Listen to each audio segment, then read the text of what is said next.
સંબંધ છે, ઓળખાણો છે, it's fine.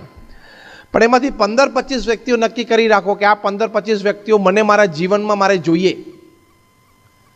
For my growth, for my progress, for my success. તો એ 15-25 વ્યક્તિઓ સાથે પછી કોઈ દિવસ આપણા તરફથી કોઈ પણ તકલીફ સંબંધોમાં કે કામમાં ન થવી જોઈએ. એના તરફથી થાય તો પણ આપણે મોટું મન રાખીને ચલાવી લેવાની. That is the first important aspect of the soft skill in your pursuit for excellence after your academics, after your exams. પ્રમુખ સ્વામી મહારાજ 1984માં યુરોપમાં હતા. ડૉક્ટર શાહને ત્યાં પ્રમુખ સ્વામી મહારાજનો નિવાસ હતો.